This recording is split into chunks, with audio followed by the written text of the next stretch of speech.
What's up, bikers?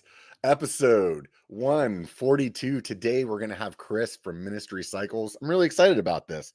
First of all, Happy New Year's, everybody. I know it's been a while since I've been on. I wasn't expecting to take off during the month of December, but you know what? I just felt like it was the right thing to do for the time being. So it is what it is. Here we are, new year. New guests. I'm really, like I said, really stoked to talk to Chris over here. He's definitely doing something a little different. So thanks to one of the subscribers out there that went ahead and sent me a message on Instagram with his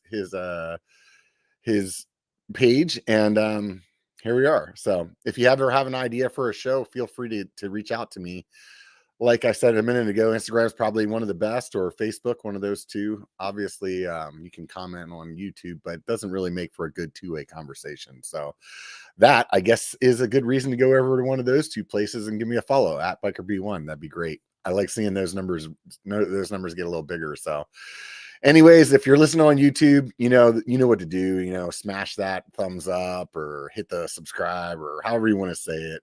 Basically do the things that other YouTubers are always begging you to do, because it's like I said, it's just motivating. So that's really what it comes down to. Thanks to all of you guys that have written a review for the podcast over on the Apple Podcasts page. That's really rad. Every time I go over there and check it out, it makes me really excited. So I really appreciate that. And of course, thanks to everybody on Patreon that continues to support me and the channels, because if it wasn't for you guys, it's definitely times that I'd be like, you know what, I'm walking away. But every time I think about that, I'm like, hey, those guys over there on Patreon, give me their hard-earned money. You can do that as little as $1 a month or $5 and just really help it out. So keep beer in the fridge, camera parts, all the things. It's way more expensive running one of these channels than I ever thought it would be when I first started. It's like, yeah, just buy a GoPro, you're good to go. Apparently not. So anyways, I'm gonna bring Chris back on here. How's it going, Chris? Pretty good. Good, man. Where are you located? I forget. I'm in Southwest Washington, so just across the river from Portland, Vancouver, Washington. But I don't even say Vancouver anymore, because there is a much larger Vancouver, which is I hear good things about. So when you say Vancouver, everybody's like, "Oh man, meet me at," and it's like, no, I wish I could, man. That's not where I am. But yep, Southwest Washington. That's hilarious. I've actually ridden up in that area quite a bit. I had some family that lived in Longview, just north of where you're at. Yep. And I used to go up there and ride in the Portland area and stuff like that kind of frequently. So lots of good stuff up that way. Yeah, we're very lucky. I'm fortunate. There's some stuff right from the house, which is kind of my daily driver material. And then Hood River's not super far away with Post Canyon and Sandy and some other stuff. That's pretty cool. Right on, man. So there's probably a lot of people out there who've never heard of Ministry Cycles. You want to give me the elevator pitch on what you're doing over there? Yeah. I mean, we've done quite well for a company that hasn't really launched yet or made any products. So it's totally fair if you haven't heard of us. We've made a lot of noise with a prototype I've been working on. And there's me, and then there's this new company, and I go way back. I'm sort of ancient as the trees, but the latest thing that I'm doing is this CNC machined 75 aluminum bicycle frame that's built around a suspension system I developed and patented quite some time ago. And just really built it as a vehicle for two things. One, to explore what we can do with the suspension system, and then two, to explore what we can do with new rapid manufacturing methods that are a little different from the traditional way one would start a bike company. Mm-hmm. So I've watched I watched a bunch of your stuff on Instagram. You've been putting a lot of information up there. It sounds like you've been in the industry for quite some time. You want to maybe tell a little bit about that? Yeah. The real short version is I launched an e-commerce bike shop back in 1997, and that's always trippy, because I talk to a lot of people that are like, I'm OG internet. Like, I had a website in 2010, and it's like, oh, you're adorable, man. Like in 1997, you were making a lot of stuff up. Like, I was a lot of code that got written and uploaded over a dial-up modem. Right. And we kind of earned our turn. with the amount of work that went into it. But it really took off, and I didn't expect it to be to go as well as it did. And I mean, we were never. I don't come from a wealthy background or anything like that. It wasn't a big heavily financed passion project. It was 100% bootstrapped. And so we made it all up as we went. I hadn't owned a business before. My wife and I just kind of jumped in and went for it, and set up shop in this little old one-room schoolhouse out in the middle of nowhere in the mountains of southwestern Pennsylvania. And great riding in the area if you like rocks. We were all into rock gardens. And that's hilarious. I'm actually from South Central Pennsylvania, to tell you the truth. I'm from York. All right.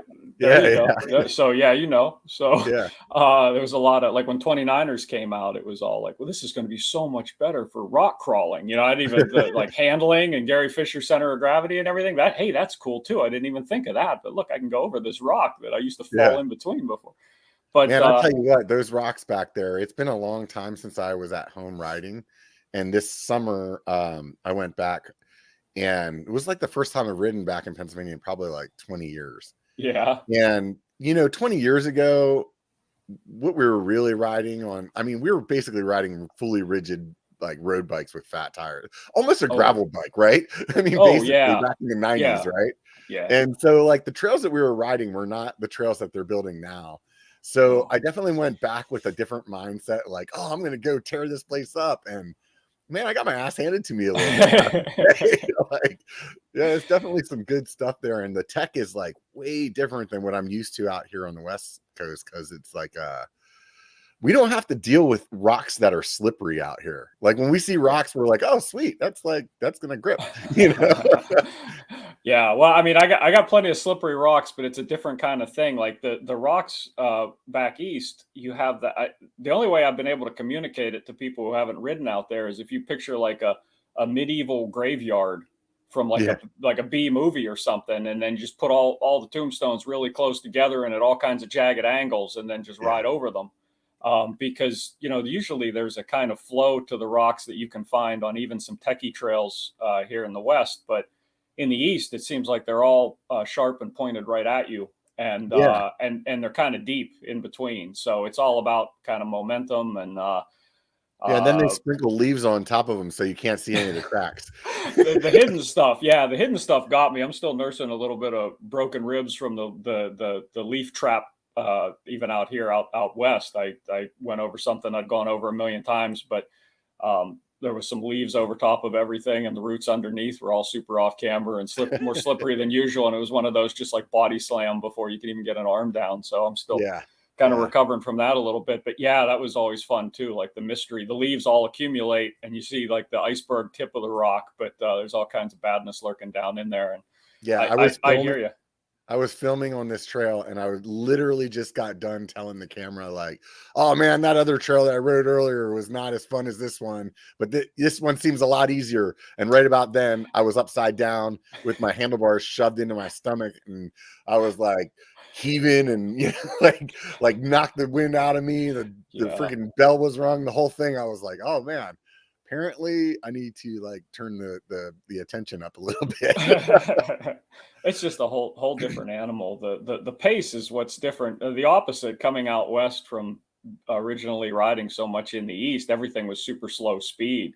Yeah. So I still consider myself a terrible bike handler and everything at speed. I've gotten okay, but I used to ride motorcycles a lot, and that's kind of come in handy. But for the most part, everything used to be these kind of slow speed maneuvers and figuring out picking lines and calculating stuff. And when you were flat out, it was a little more open section or a climb if you had the watts and stuff like that. But out here, being able to just properly reel a berm and just good riding technique is something I was way off the back on growing up on the East Coast. That's on me too. There are plenty of people, some of the best riders in the world come from right in my neighborhood there. But I was all into just rock crawling, trying to scrabble up and down really steep stuff, and that was really fun, trying to put it together, a little chess game of how you get through a section. And that was super fun, and that heavily influenced kind of the early days. So that was what I did. Started that company, and that did pretty well. And we sort of specialized in custom built bicycles. So we did a couple things that I think were fairly innovative for the time. We did a lot of just in time delivery because our velocity was so high with orders, and distributors had so much stuff that we were constantly ordering every day and pulling orders in and shipping things out. And we had kind of a flow going. So, I didn't know anything. I just knew that my business skills included knowing that you needed people to pay you, and you needed to pay people for the things that you gave the people who were paying you. And Right. so it occurred to me, that our volume, people wanted a lot more than we could buy in inventory with no financing or anything like that. And so we did a lot of just in time ordering, and we were flipping things out. We were moving through so much product that everything was arriving in one day and going back out. And that worked pretty well. And only 25 years later do I learn that that's a negative cash conversion cycle that Amazon nailed, and it's some genius move or something like that. And it's like I just called it survival. And then it came in handy because back in the day, we were custom building bikes. We were doing a lot of component sales where we were custom building bikes too.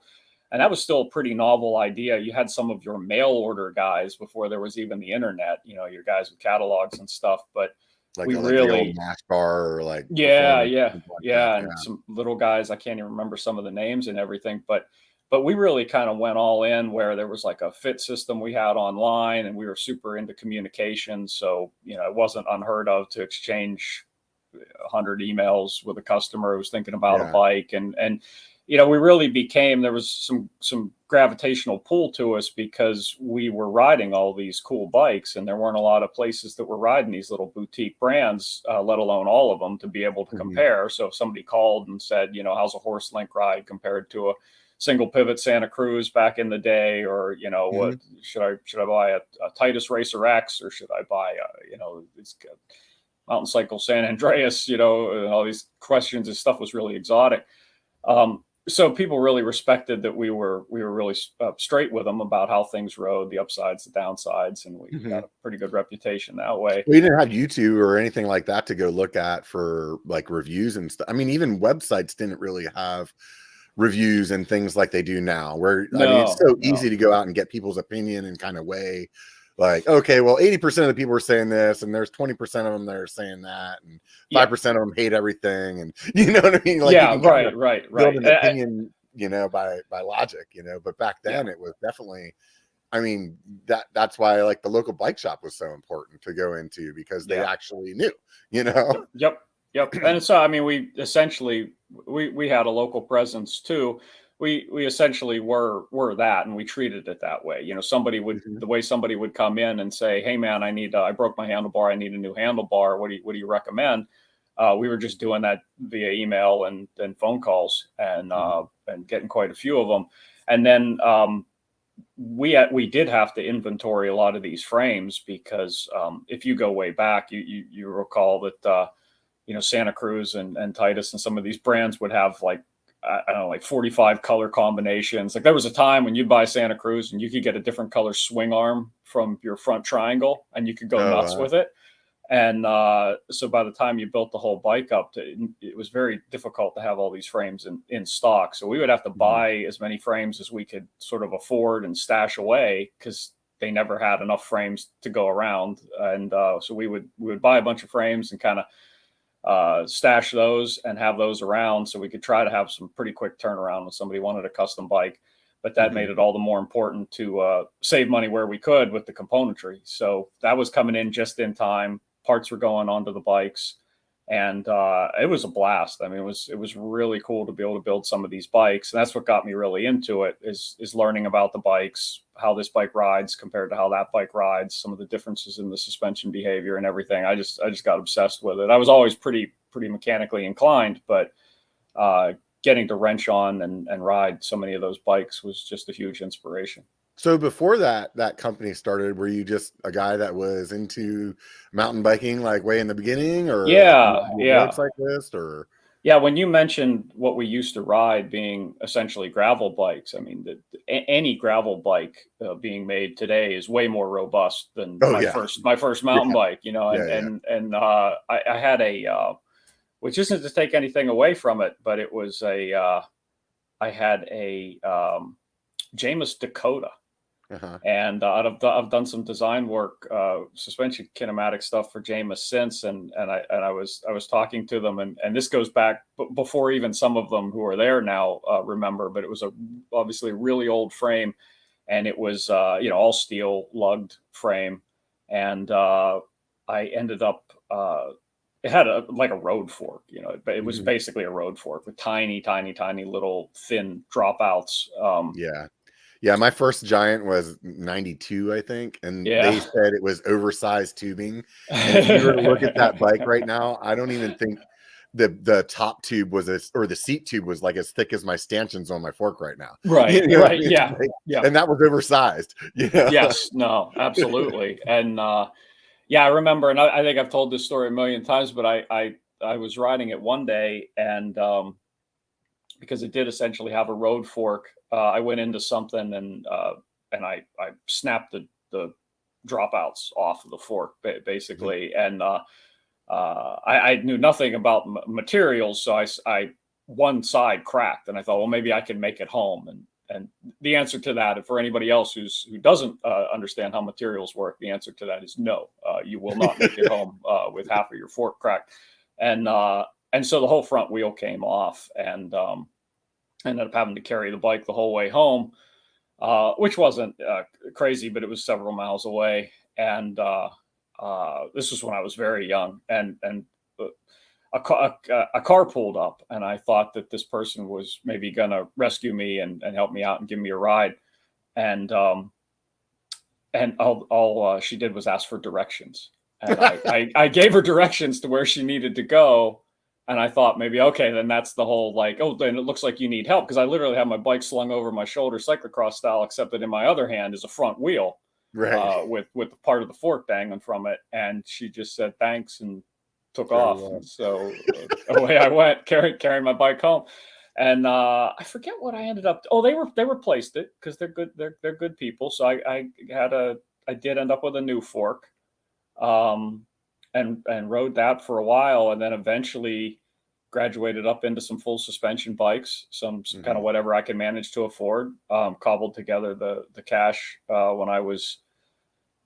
Well, I was an English professor for a while, and adjunct English professors make very, very, very little money. And I managed Yeah. to put together the funds to get this. My first full suspension bike was this Univega, and a real basic, faux bar, single pivot, but looking like a horse link kind of suspension layout. Super simple Mhm. bike, but I loved that thing, and I rode it a lot. And then a crazy friend of mine that I'd ridden with some said he was starting a bike shop and he needed some help. And so because I was an adjunct English professor and I worked crazy hours, it was easy to kind of pop into the shop and put in some hours helping him, Oh, equally okay. crazy hours. And so I started helping him, and a lot of the customers really seemed to like me. They like talking with me, and I just loved the bikes and loved talking bikes with them.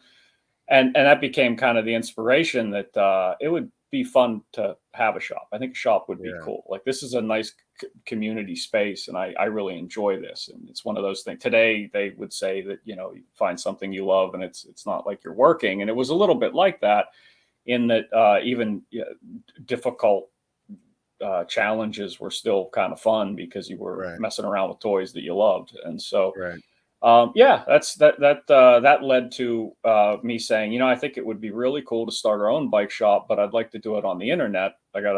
I got a feeling this internet thing's gonna be pretty big. And Yeah. my wife was like, well, um, we were living in Georgia at the time, briefly, and she said we wanted to kind of move back to Pennsylvania to be by family, to start our own family. And she said, well, you can start this company, but when it fails, you'll just go back to teaching and you can teach high school or something like that. And my father's a high school teacher, and it's insanely hard work, more harder now than it was even then. And I used to see the condition he would be in when he came home every day. And so I'd like to think I was a real was... piece of shit in high school, so I wouldn't want to have taught me.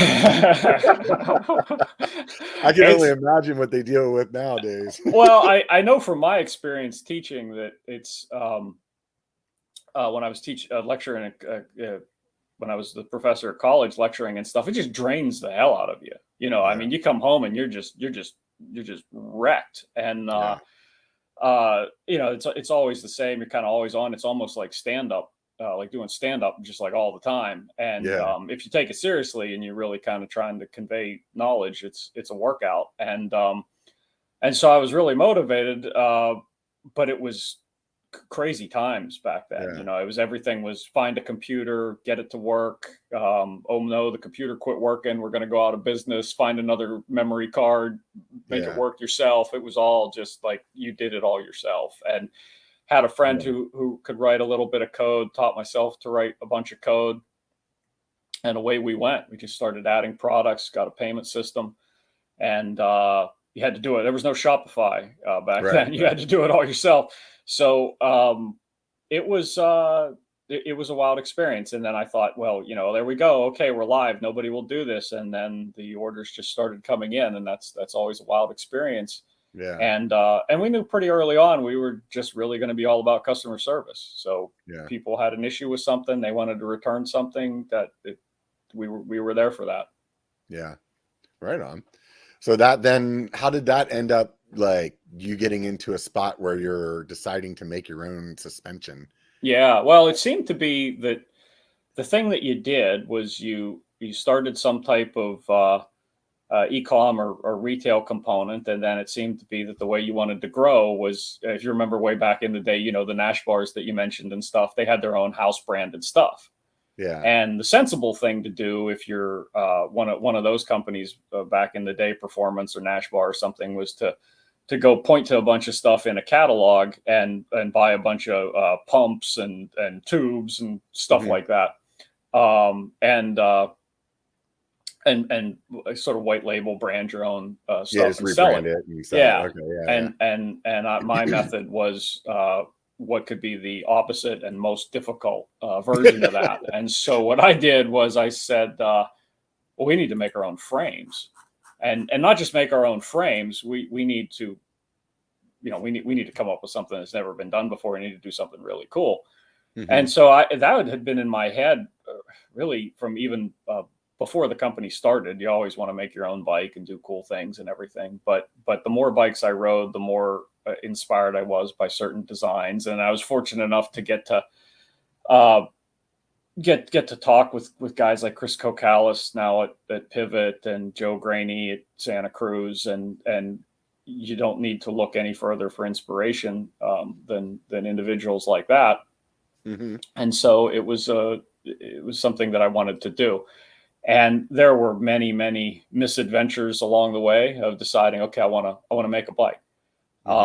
We started off with just some aluminum hardtails, working with Chris Herding out at 3D Racing. Chris was one of John Parker's first welders at Yeti, and he made us some frames. And so we had some cool hardtail frames. So when you're saying we, are you talking small about batch stuff, and started working on a little brand. And then this was right around the time that 29ers happened, which is probably hard for a lot of people to imagine. But, we were all riding around on 26-inch wheeled bikes, and then the 29-inch bikes came out, and Carl at Vicious Cycles built me a 29-inch. This is still fully rigid, back in the day, built me a 29-inch wheel bicycle. And I fell completely in love with the thing.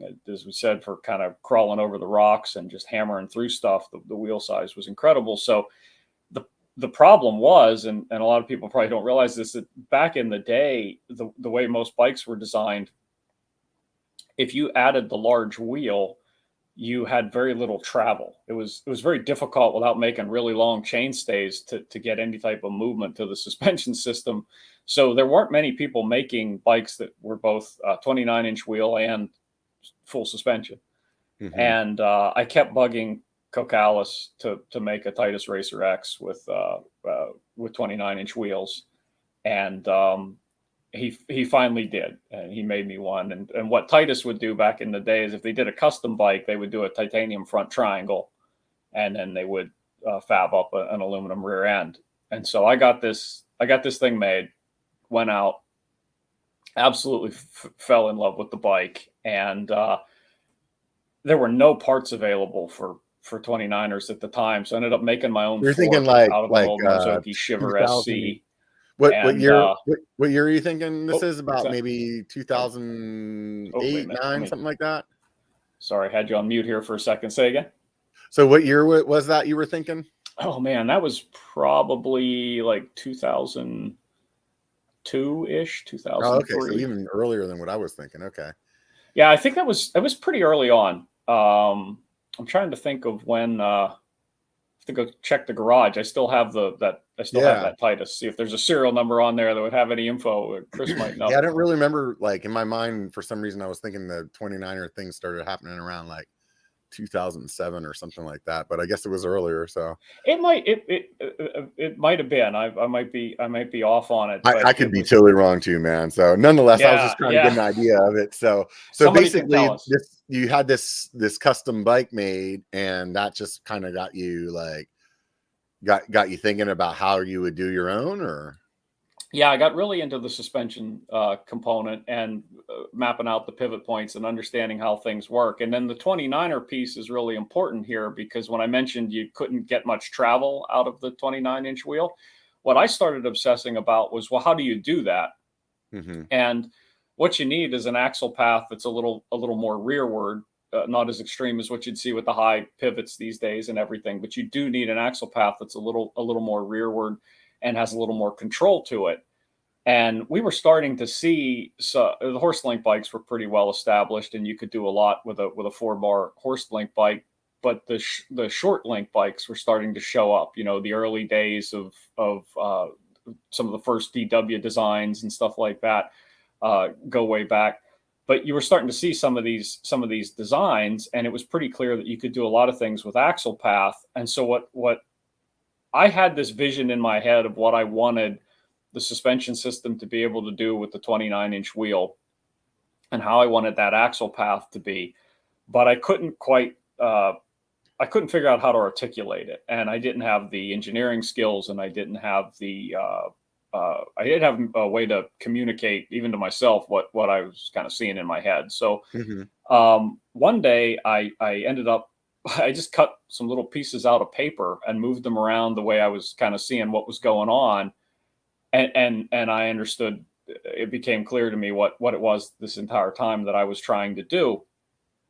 And in a nutshell, I don't want to get too in the weeds on it, but with the larger wheels, and this is even more true today now that everybody likes a little lower bottom brackets, with the 29-inch wheels, your wheel essentially comes up higher, but your bottom bracket sort of drops down in between the wheels even lower.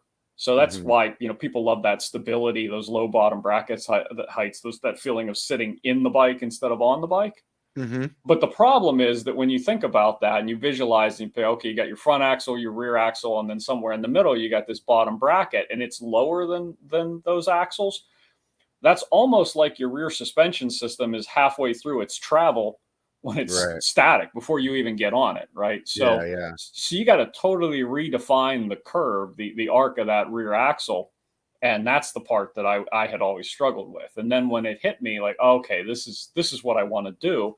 What it involved was having the kind of swing arm almost rotate as if the center point is in the middle of your swing arm. Like it almost kind of rocks back and forth on itself, and it lets me do a lot of things with axle path. And then one thing led to another, and then there were some really positive benefits to the leverage ratio, and there were some other things that as I got more involved in it, I really started to obsess about it and like what I was seeing. And I tried working with engineering firms and things like that, But in the end, I'm kind of a do-it-yourself sort of guy, and I have a good friend who's an engineer, and he showed me enough. Glenn, shout out to Glenn. He showed me enough SolidWorks to be dangerous, and I got really obsessed with that, and went to town on SolidWorks, and started moving pivot points around. People think of SolidWorks and some of these industrial design programs and stuff like that as being able to do shapes and surfaces and stuff, but you can do a lot of little stick figure things and manipulate them to get all your kinematics and things like that down. Like a model, basically, is what exactly. You're talking about. Yeah, they're fantastic for that. And in fact, I still use a version of I use Onshape these days, which is kind of an online version based on SolidWorks loosely, and you can. It's amazing what you can do. So yeah, that's what it really kind of took off from there, is how can we make a better suspension system for the big wheels. And there's a bunch of different ways to do it. What Niner did with the CVA suspension, they were attempting to solve the same problem. So there's, what Steve and Chris did was kind of similar. So what's the name of the bike that you're working on right now? So the suspension system I ended up calling 3VO, which is just 3 variable optimized. And I came out with that first and then patented that in 2010. Or it was granted in 2010. I applied for the patent in 2007. So I guess to go back to what we were guessing with 29ers and everything else, like that, it probably was around 2005, 2006 or something. We were really in the thick of it. Because I got the patent done and applied for it in 2007. It was granted in 2010. But I didn't, I was busy running the company, and I really didn't do anything with it for quite some time. It was kind of like a little passion project. Very, very much. And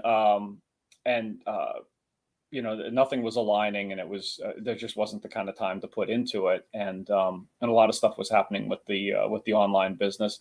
I ended up selling the online business to a private group based in Chicago, and tried to hang out there and work for them for a while, but they didn't really have a plan of what they were trying. They're trying to aggregate a bunch of online places and build some empire, and that was kind of a mess. And so I ended up leaving there, and only after leaving there and kind of sitting down exhausted and semi-broken after 15 years of running my own company and then finding myself without it, that I sit down and say, okay, it's time to think about suspension again. And it was right around the time that Yeti had come out with the original Switch. And while I don't do the moving back and forth rotation stuff or anything like that, that original Yeti design was the closest anybody had come to the concept I was kind of working on. And it was a real wake-up call that I better get off my ass and do something with this suspension system. So or somebody else is going to come up with it. And I mean, it just seemed like in some ways, it was both. It wasn't so much an intimidation thing. Purely, there's like, oh no, somebody's going to take it. It was more like validation. That, wow, people that I respect are doing things that are kind of similar. So maybe there's legs to this thing. And so I really worked hard to get some proof of concept frames made with a friend, and he worked with a place in Taiwan, was able to kind of get some frames together, and I kind of shopped those around.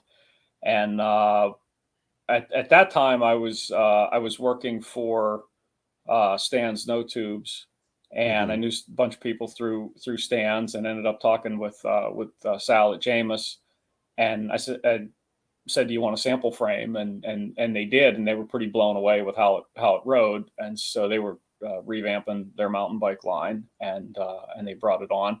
So they've been making a variation of the 3VO, the first generation of 3VO suspension system, for a while. But this whole time, in kind of my back pocket, I'd had the original 3VO design, which was a little stripped down, meaner, simpler. I hadn't done anything with it in part because it had a really progressive leverage ratio. It was hard to get a leverage ratio below about 30%, which is, like 3.05 to 2.1, kind of leverage ratio. Well, it turns out that's where everybody is now. So the the suspension system, the latest version of the suspension system I developed, essentially went back to the original concept, and it's super simple and clean and a little lighter and everything. It's got a few fewer moving parts than the first generation, and that's what I decided. It would be really cool. All these years, I have never really come out with a bike, like my own vision of what I'd like to do with this suspension system. Mm-hmm. And I started thinking more and more about that. And the concept for starting a company came to mind. So this bike that you're working on is it's a 29er or? Yeah. Yep. Okay. Yeah. It's dedicated 29 right now. There's a lot of modular features, and the whole thing is built around agility. So certainly open to all kinds of things in the future, potential for a mullet and different things. But right now, the first iteration, what we created is a 29-inch wheel bike, 150 millimeters rear travel, built for 160 millimeter fork, and the dedicated 29-inch wheel. So a kind of aggressive trail bike. Mm-hmm. I think that's a really good spot to be in, though, honestly. I think a lot of people, at least for the last few years, have, in my opinion, been overbiking a lot. And then I think some of those same people went out and rode like a shorter travel bike and were like, oh my God, this is like amazing. I didn't realize what I was giving up.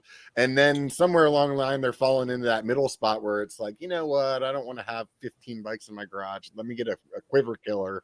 And then I think that 150 spot is like, that's really it. It's big enough that it'll cover up a lot of mistakes, but it's small enough that it doesn't make you feel like, you're pedaling on like a water bed or something. You know what I mean? Yeah. And I mean, the nature of the suspension system itself, it's really high anti-squat. So it's always lent itself to really high anti-squat while still being able to be really sensitive. So that's kind of the secret sauce, or the magic spot that we have going on, because it's pretty easy to generate really high anti-squat, meaning counteracts bob as you pedal, so that the bike is really efficient to climb. But it's somewhat challenging to have a really efficient bike that also is real sensitive to small impacts and everything. Mm-hmm. And so, in a nutshell, what the system does pretty well is balance those two. It's super sensitive to small impacts, but it is super efficient when you're climbing. And then that lets you, when you have that efficiency, you don't have to apologize for behavior with your tune. So you can have a really soft suspension tune, still get away with a really efficient bike, and be able to kind of motor through the chunky stuff. Usually where you trade off things there is if your suspension system isn't progressive enough, then you're a little bit limited, because you can't get away with running it that soft because you're just bottoming it all the time.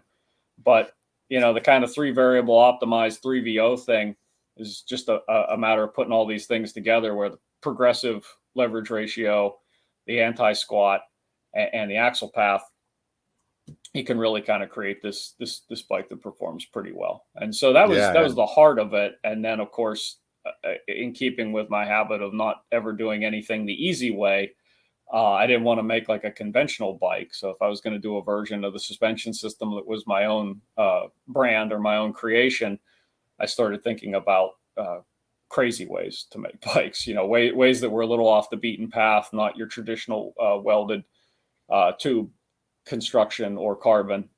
And that's what brought me to the CNC machine frames. So at this point, I think that's the secret sauce that, is really making people pay attention. I mean, outside of the suspension design, which I think that the Jamis portal really brought a lot of attention to that suspension design. I know for me, at least, that was the first time I had ever heard of it. And everything that I read about that bike was like how great it handled and how well it felt, and, lots of good things to say about the suspension. So, but I think now with this ministry bike, like where you're CNCing or you're machining basically the frame, that's really interesting, because that's not something that's normal. It's like, it's not, it's been done before. You got to give credit to Pull and to Acto 5, and there's some other people doing doing things too. The Gamex guys are doing kind of the I-beam single piece CNC machine frames and everything, but you can do some really cool things with it. But it's funny from a business standpoint. A lot of people see it, and it's always interesting to realize the assumptions that people make. A lot of people see it and assume that you choose to of all available options, you choose this way to do it just because, just to be difficult or contrary or something like that. And what I've tried to do with a lot of the stuff I've been doing on social media is just pull back the curtain and let people see what it's really like to try to start a business and develop this stuff. And I would imagine machining something like that, there's a lot of waste in the way that you're cutting that raw material, right? Yeah. Aluminum has a pretty good profile in terms of being able to be reused and things like that. And I know just even these days with the family purchasing things from the grocery store and stuff like that, at this point, I'm primarily looking beverages in aluminum cans and glass versus plastic bottles everywhere. And so, but it's far from ideal. There's just no way around it. It's far from ideal. Any type of what you'd call reductive manufacturing method, meaning the machining versus like additive, you kind of have the 3D printing is where you start with nothing and you build up layer upon layer or different ways, and reductive is where you start with a giant block and you carve away. It's really cool to see what people are doing with additive, and I think eventually there'll be some more things going on with that. But the reality is right now you can still recycle a fair portion of the aluminum, and the CNC machining process it's still ridiculously expensive and difficult to do, but it is more viable currently than doing something like a 3D printed aluminum or steel bike or something like that. So basically, you're CNCing like half of the frame and the other half, and then how are you like how do you put them together? Well, to be clear, like my thing is really the suspension system, and I need the bike to look a certain way, and I'm kind of obsessed with certain looks from going way back and how a bike needs to look and feel. And I'm obsessed with the ride characteristics, but I know my limitations, and so I worked with a design firm, freelance engineer, to be able to do the FEA analysis and the surfacing and everything on the frame. And that was a company called Certa Design out of the UK. Jordan there I worked with, and we did kind of worked out the shapes and figured out how things are going to, basically how we're going to mold a frame around those kinematics to keep the suspension system happy, but have something that looks really cool. And then, okay, how can we make it? And the original plan was really to do something that could be constructed a little more like the Atherton bike with lugs and kind of tubed or machined pieces. And it would be many more pieces. But as I started to look at it, the costs were exorbitant either way, and it's pretty intensive to do, and it really wasn't radically different to do larger pieces versus smaller pieces. And the reason ultimately that the bike is designed the way it is because I look like just a crazy person building hot rod bicycles, but I'm actually making a play here for a much larger manufacturing method, kind of revitalized manufacturing, where these things, if I can get the final stage manufacturing to the point where I don't want to call it Lego, but these big pieces, you have to be very careful and you have to follow a real strict procedure for bonding everything together. But it's way simpler and requires way less tooling than what you would get with a carbon frame or a traditional welded aluminum or steel frame or tie frame. And so what it does is it doesn't change the amount of work required so much as it distributes more of it to machines, so your precision is higher.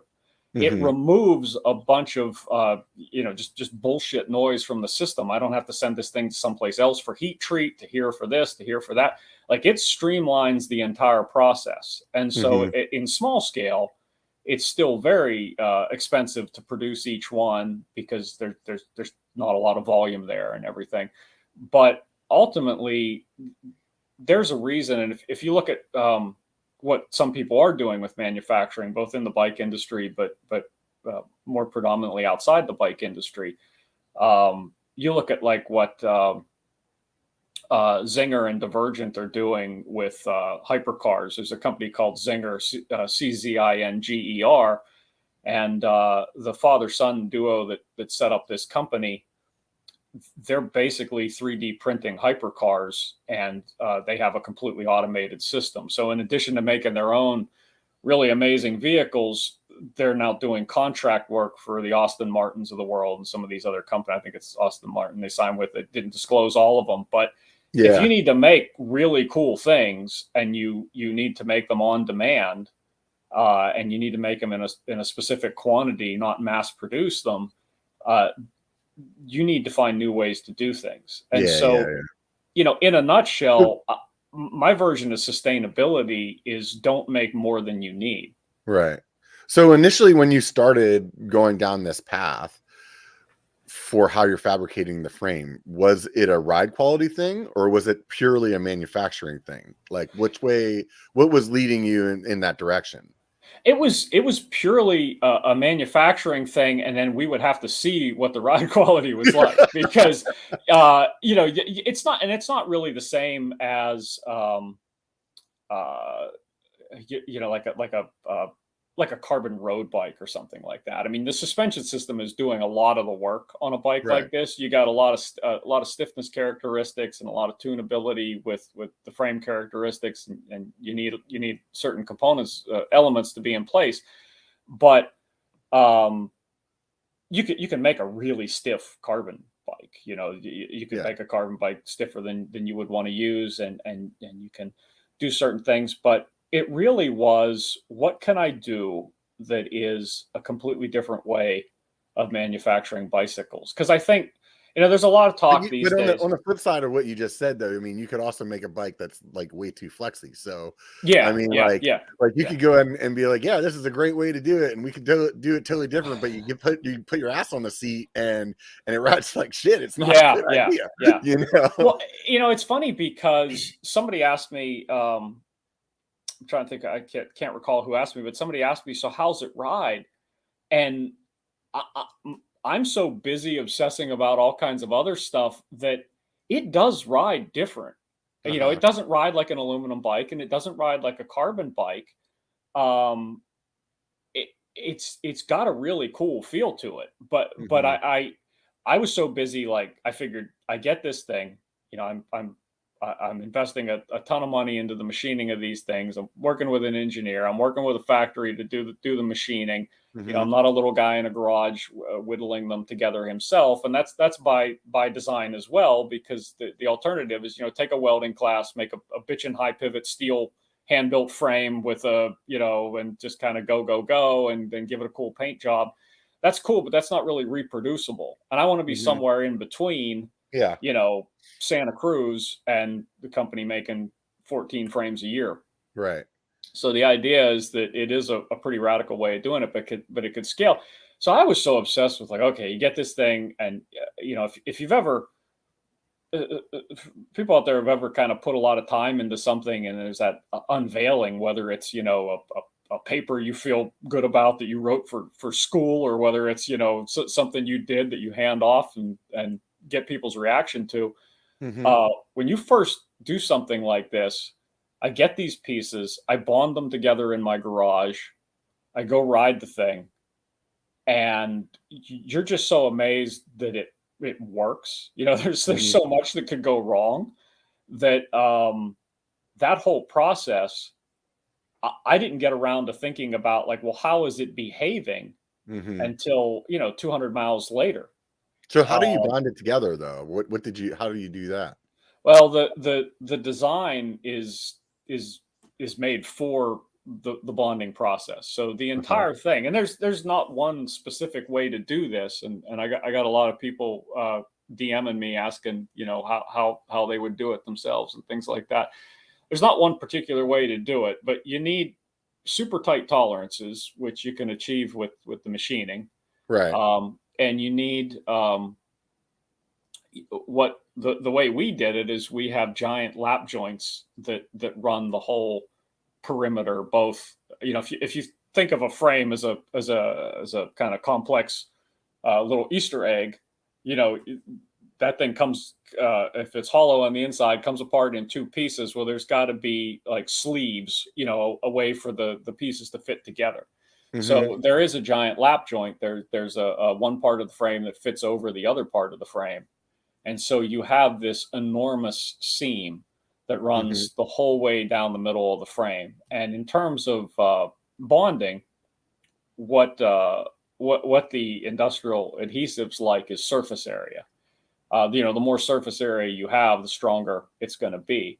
And there's some cool people doing stuff with bonding is not really that unusual at this point. It's been used in the aerospace industry for a long time. Volvo's doing cars with it. So I work for a company that builds ROVs that go on the bottom of the ocean, and there's some of our parts that are made with titanium, and I don't know what the process is, but basically they bond they'll make these channels for hydraulic fluid to go through, so you're not using any kind of tubing and stuff. And then they'll put these two pieces together, and I don't know what the process is, but it basically makes it like 98% as solid as if it was originally like itself. Yeah. It's crazy stuff. It's not like what you would, everybody pictures, kind of the super glue type stuff. This is some hardcore stuff. It is insane what it's capable of. And, in terms of so I would imagine the first question that people are going to have is like, okay, you have this crack, this crease, or, this line all the way around the frame. Like, what's the likelihood of it cracking? Very low there. In fact, there's some cool dudes up in Bellingham. Lost Bikes did some bonding of frames and stuff like that before, and they messaged me before I'd created the frame and everything. I was checking out what they were doing, really, really cool looking stuff. And they joked that the worry about your aluminum wall thickness, because everybody acts like the adhesive is going to be the problem, and that stuff is crazy strong. Like, that's not going to be your problem as long as your wall thickness is there, because you're going to break, the aluminum's going to break before the bond lets go or anything like that. And so this is all still this is a process. I consider it I full well expected that I would invest all this. I would get these frames, and the first one I got, I would go outside, ride it off the curb, snap it in half, and come back in and cry and start over. And I'm not that I've designed a bicycle, but I've designed a bunch of stuff with my 3D printer, and that's usually how the process goes. Like, you have this great idea and you try it out, and then it doesn't fit, or it breaks right away, and then you refine it, and you do it over and over again. And after, depending on how complex it is, that's there's a directly proportionate number to how many times you do it and how complex it is, until you get to the final point, right? And exactly, there, and you're stoked, right? So I can totally understand where you're coming from. So at this point, how many of the how close are you to production? Are you I know you? Well, this is a really exciting time because all this has happened just with the very first one I bonded together. And like I said, I expected I would bond this one together, and I would take it out and I would beat on it and I would break it, and we would learn from it, and we would start over. And the damn thing's just a tank. It's held together. And so now a couple things are happening. The bike I've been riding around on is a little over 36 pounds, and I don't have a lot of carbon stuff on it, right? I got some carbon stands wheels. Shout out to the crew. But I don't have another carbon piece on there, period. Everything is pretty standard chunky stuff. My Renthal bars and an aluminum stem, and everything's not really built for lightweight.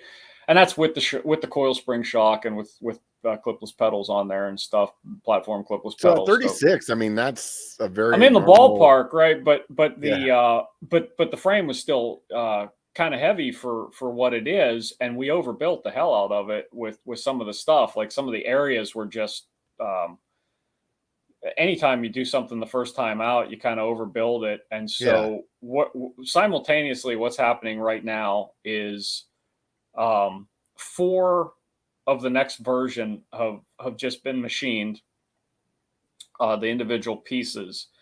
And if I look and sound ragged, it's because I've been kind of working in every time zone with London and Asia and everywhere, where I'm like, I basically don't sleep right now. So there's a lot going on. This new version of the frame, we actually managed to drop 600 grams from it, and you wouldn't know it. I mean, it looks the same as the generation I'm riding right now, and a lot of it was little things, just like the upper link was real big before, and had So that's like almost some. a pound and a half. That's an Yeah, awful lot of weight. it's a good bit. It's a good Yeah. bit. So I feel like in some ways we're starting over, because this thing has to prove itself. But if this thing is strong enough, then we have our production bike, because all the little bugs have been worked out. You find all these little details. Cable routing was a real conundrum, and we ran into all these little things. And how do you do internal routing with a CNC frame like that? Because I mean, you have to think about how CNC, I guess you could, because they're going together in the middle. Actually, it kind of works out, because you could put your channels there and do half of the channel on one side and half the channel on the other, and then still have an actual tube for the hose to go through. Huh? Yeah, I didn't get real complicated. I absolutely hate. Like I have a gravel bike that has cables that rattle, and I can't stand it. I absolutely I'm can't. with you, man. You don't want to hear it in there banging around. Yeah, any bike that makes noise, I just can't abide. There's a million different ways, but bikes can make noise. And so it was a huge concern on this, but to try to have specific channels bonded into it, then you got to worry about those coming loose and those rattling themselves and everything else, because the frame wants to just be a big hollow piece. Right. So what we did was we engineered the cable ports themselves are pretty cool. Like they hold the cable in place. And then no matter what, I add a little bit of damping material before I bond the clamshell halves together. And that was another one of those things where I expected that I would go out and I would get noise. I figured I would have issues, like somewhere I would be having noise and stuff. And and a lot of it is you're just hunting for any little sound, any little creak and stuff like that. The cables have been dead quiet, which has just been fantastic. And but they don't have an actual channel all the way through. No, it's not like a carbon frame where they got the molded tube in there. It's there's damping just for the frame in general. There's damping, thin little padding damping in there, and then the actual ports where the cable enters and where it exits, they actually grip the cable. And so you don't really have a lot of room for the cables to move around. And then those pieces are modular. So if somebody's running like an AXS system or something like that, then you don't have to have the you can have kind of like a blank port that doesn't have any holes in it. Kind of. So how do you pull it through? Oh, it's super easy, because the windows are so big that you feed it through. And I mean, you can see it approaching the other one.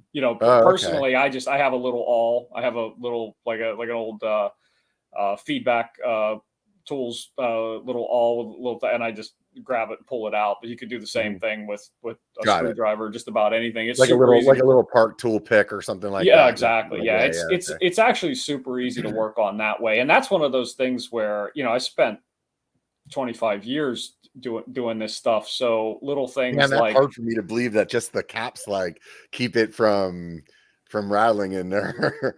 Well, I think it's partially where the cable sits in the frame itself. A lot of it,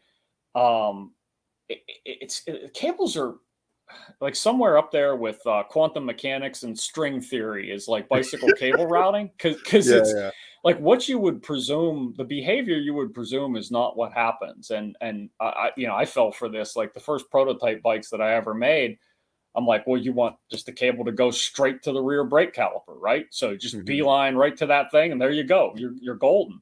Right. And no, that is not how that works. And so if you end up with what you don't want is a straight shot, because you will actually get a lot of telescoping, and kind of the cable wants to compress and squish and elongate and shorten and everything. Yeah. And if your cable routing is prone to that type of behavior, then what you get is a lot of cable movement inside the frame.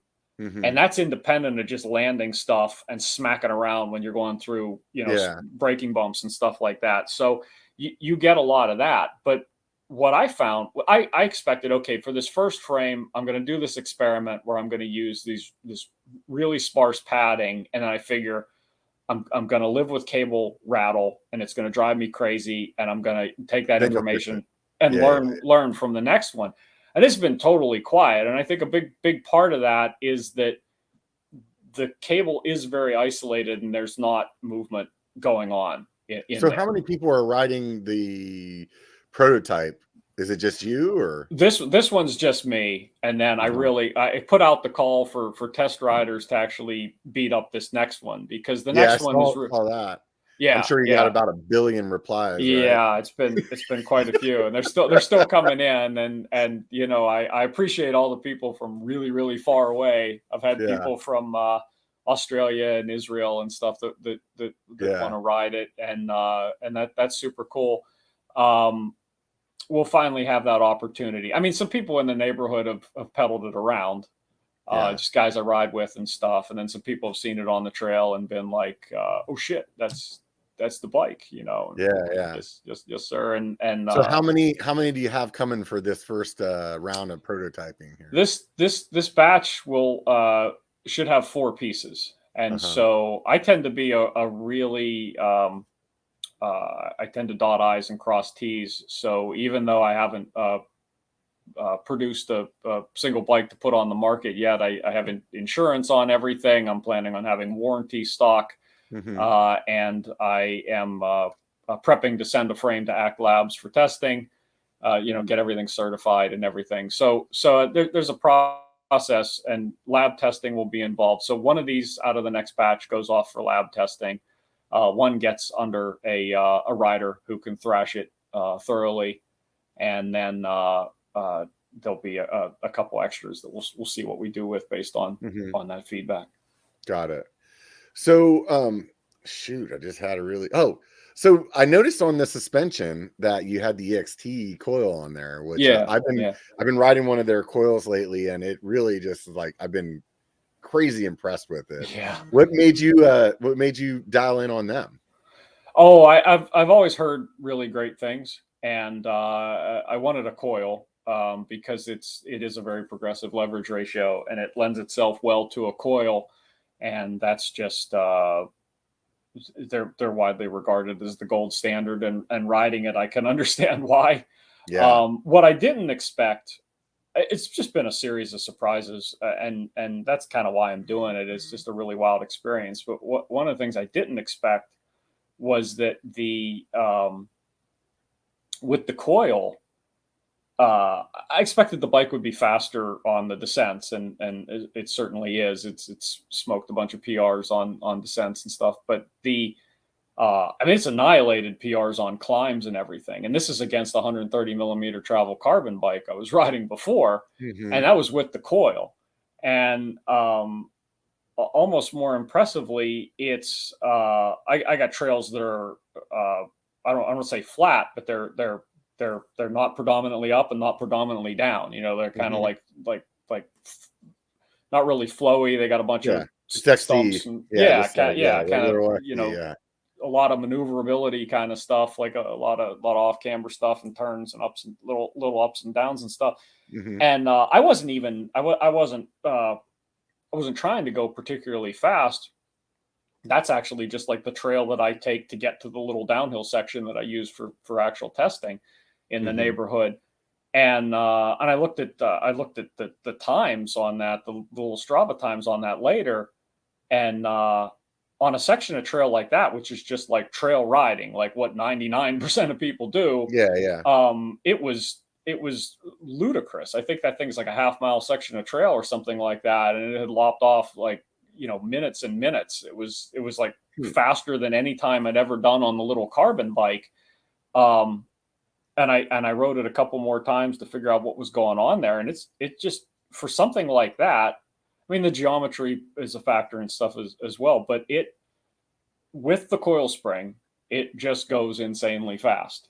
And then, so what's the thing? And I try to keep things like not too in the weeds for people. Like, what's the difference with your suspension platform? Like, does the wheel, like, does the axle not get further away as it goes through its suspension, or does it, like, you know what I mean? Like, what are the major, like, kind of big ideas that your suspension platform does differently? I'll try to keep it from getting too nerdy. It's it's a predominantly vertical axle path. So it begins by moving rearward, doesn't move tremendously rearward, and doesn't move tremendously forward. So you're always balancing, avoiding too much pedal kickback. With pedal kickback we really don't have it these days. You have to really work almost to get legitimate pedal kickback. But in the old days, you used to ride a single pivot bike with a pretty high pivot. When you'd ride over something, you'd come down on the other side and you could literally feel the cranks like tug. The chain was like yanking the cranks back and forth. So you want to get away with a fair amount of rear axle path, and you don't want to, but you don't want to overdo it. And you want an axle path that also moves forward again toward the end of the axle path to minimize that pedal kickback. So you're finding these sweet spots, and everything's a matter of compromises and balances. And in a nutshell, the heart of the system is that there's this thing on the bike called the instant center, and it's easy to visualize on a single pivot bike. It's where your pivot is. Like that's the hinge, right? If this thing were your screen door, that's where it pivots up and down, is that center point. On a virtual pivot bike that has a couple links, you got to draw lines through the links, and then where that imaginary line connects, that's your instant center. Well, in a nutshell, my instant center is more rearward on the bike than most designs. So my instant center is basically just above the bottom bracket, a little below, a little behind kind of the bottom bracket. And in locating it so far toward the rear of the bike, like most bikes, a lot of horse link bikes project it way out in front of the bike. So if you draw imaginary lines between your pivots on like a horse link bike or something, you're usually seeing an instant center that's way out in front of the bike. But in being able to keep everything tight and consolidated around the chain ring, you have way less deviation when you're in different gears and things like that. So the suspension behavior when you're mashing along in like a 32-24 is very similar to the suspension behavior when you're mashing around in like a 34-50 or whatever you got. Like the bike so much of the ride becomes a factor of how natural the bike feels. And so the platform is pretty stable, is what you're saying. Yeah, that's a good way to put it. Yeah. It's very intuitive to ride because the behavior is very natural. Yeah, it's like predictable through the different gear ratios. Yeah. And And you don't have it's not like you have a higher pulley on there or anything like that. So you're doing this with the traditional chain routing like everybody's used to, right? Yeah, I think high pivots are interesting and really cool, but I would do one if I were doing like a park bike or a downhill bike or something. They're a bit much for me for everything up to like an enduro bike. Because there's the thing that a lot of the original Jamis bikes that have had a good bit of reviews and stuff like that, the most rewarding thing was that people noticed that you can maintain that kind of lively characteristic where you can still pop off of stuff, and you can kind of jib around, and they're very maneuverable bikes, but at the same time, they're super forgiving. So you can kind of mash, and everybody's kind of that balancing act is kind of tricky to do. And I really like where the kinematics put us there, where you have a really nice envelope that you can work within, where you can keep it lively, you can keep that mid-range kind of supportive, so you kind of smack into something, kind of hit a berm, and you don't blow through all the travel. You still have support there, but you're really sensitive to like square edge stuff on the climbs and everything. And a big part of that is when you have that kind of rearward instant center, it's almost as if the swing arm is pivoting. If you picture your rear axle, basically just going straight up and down, it's a very kind of organic feel on the bike. And then the upside is it's let me keep the what they call the leverage ratio curves and everything. It's let me keep everything very smooth. So with a lot of designs, you have a kind of like a drop off, a pretty extreme change somewhere along the way. And all the curves on the bike, the most common ways people kind of categorize suspension systems is there's usually leverage ratio, anti-squat, and anti-rise. And in the case of this, all of the lines are very smooth. You don't have dips, and you don't have a lot of curvatures and back and forth.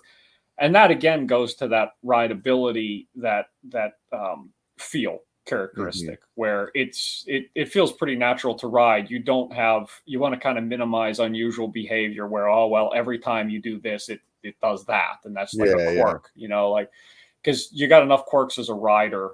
We all have our quirks as riders, so you really want kind of a super stable, supple, but kind of super efficient suspension, and kind of just shuts up and works. So you get these 4 bikes, and everything works out in the best way possible. What do you think is like a time frame of where people could actually see this? Like, are you thinking that like you're going to have a booth at Sea Otter this year, or you're thinking like, I won't have there'll be some at Sea Otter, just because enough people want them to be there. So it's a priority that you'll be able to see some at Sea Otter. Probably before, that'd be rad. Yeah, probably before Sea Otter, but there'll definitely be, with a little luck, I'll be pushing one around at Sea Otter for people to check out, and it'll definitely be in at least one booth. We'll definitely have to link up while we're there. I'd love to see. I'll find you. It'll definitely be at Sea Otter. But the at this point, just to check the interest levels, I did allow pre-orders, and there are several pre-orders for them. In fact, I'm probably going to be shutting down pre-orders because I want to make sure that there are enough frames. I'm only making like 20 frames that'll be available for sale. There's 25 total in the world, including the one in the garage right now. So there will only be about 20 available, and it's about time to kind of shut things down, because you don't want to. I've been doing this for a long time, and you don't want to do that where it's like, oh, I sold them all, yay, look at me. And then if there is some sort of problem, even if one gets stomped in shipping, you're like, oh, sorry, man, I can't deliver your bike to you. It's just not cool. So there's just a right way to do it and kind of a wrong way to do it. So I'm trying to do things the right way, but realistically, the beauty of this manufacturing method is if things continue, I'm ready for setbacks, and I welcome them. It's a learning process and everything. But if things continue to work, we're able to roll into what I would call product. We're never going to make a ton of these things, but roll into something like production relatively soon. And then, in terms of expanding to other methods of manufacturing and things like that, we'd be ready to go for that. Yeah. So you mentioned earlier that you really wanted the frame have a certain look to it, and it's sexy. It's really, I really like the lines on the bike look really good. And I would hope that you always have like a raw aluminum available. because it just looks so sweet the way it is. To put paint on it, I feel like would be a bummer, but I'm sure it'll look good too. But no, I'm a big fan of. It's not an accident that even the links are raw aluminum. Yeah. Because it's so standard to anodize all your small parts black that I had to say, make sure we don't anodize any of the small parts black. I just want the first bike that everybody's seen, the one that I've been riding is. I didn't even have time to anodize it. I just wanted to get out there and ride it. Like I said, I expected problems, right away. I expected to be busting stuff up, and there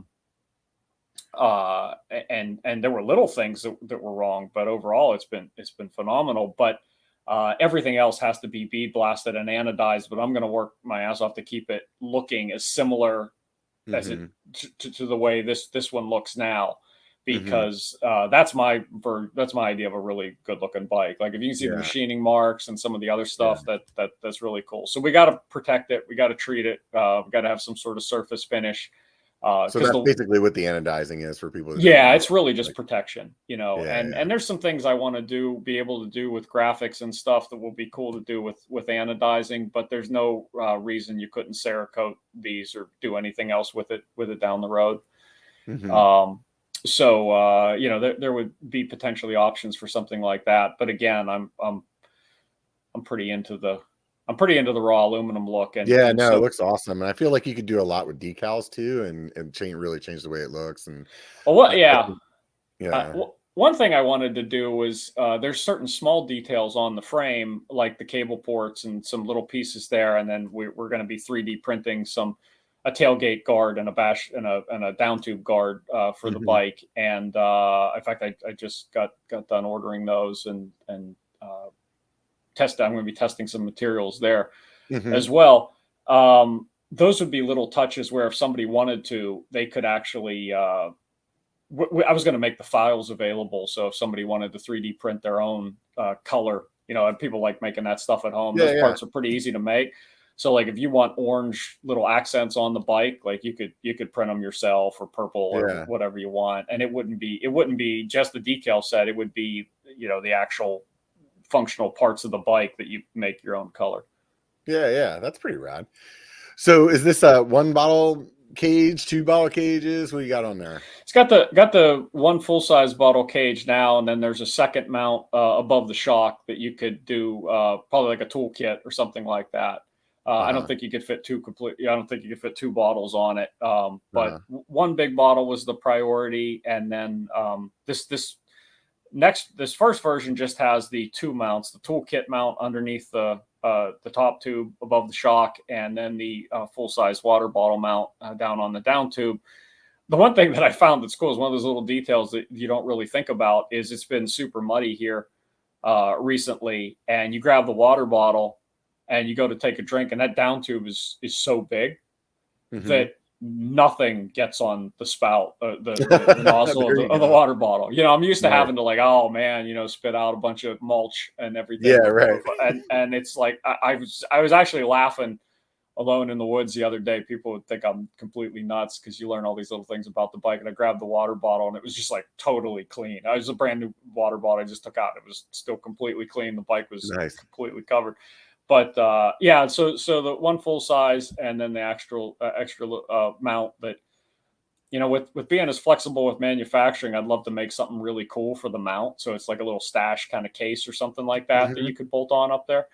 And that's all potential stuff we could do down the road. And then this next one that's showing up will actually have braze-ons on the underside, because the tailgate guard is removable, is modular, so that'll bolt on. And then there's a whole other set down below for the actual down tube guard that wraps around the bend. And so all total, there's a bunch of points on this thing where you have small attachment points, but really just focused on the 1 bottle location and then the extra tool mount location. What's the seat tube angle and the head tube angle kind of? So head tube 65 right now. If you're running a 160, it's again, I kind of went trail. I could mess around with it. You end up about 64 and a half if you were to run a 170, which is totally doable. The seat tube is 78. It's like 77.7. And that's just been a revelation because I didn't expect the thing to be able to do climbing wise what I could do on the shorter travel bike, but it out climbs the shorter travel bike and techie stuff all day long, like really sketchy route, slow speed route, off camera stuff on turns, going up corkscrew stuff. You just kind of plow right up stuff with that head tube angle. It's been incredible, like tight switchbacks and stuff. Yeah. So I could see if I do like a longer travel version someday, there's definitely changes you could make and everything. But man, I've been the geometry's been kind of a surprise because I this was all completely from a blank sheet of paper, and yeah, I've been pretty happy with how it handles. I'm not sure how those how the pivot points are on the seat tube there, but it looks like the seat tube's pretty straight. Is there any kind of like insertion issues with droppers on how far they can get in there? Or you can get I'm still getting used to. I'm getting old and I'm shrinking, so I'm still getting used to the fact that I used to just be able to say I'm 6 feet tall. I'm like 5'11" now, and apparently getting smaller every day. Yeah. But I had been running a 210 one-up dropper in there, and so you have a 210 in there. Then that's good. That sounds great. It was a priority to try to get as much clearance as possible, and we focused on adding that. We did some really cool kind of redesign work on the adding a special port for the on this new version that we'll be seeing for the first time for the dropper post and everything. But it's a priority to try to get as much clearance as possible. Your break point, your stopping point is that upper pivot, but you don't run directly into it. You're kind of a little bit in front of it. So it's more a matter of just being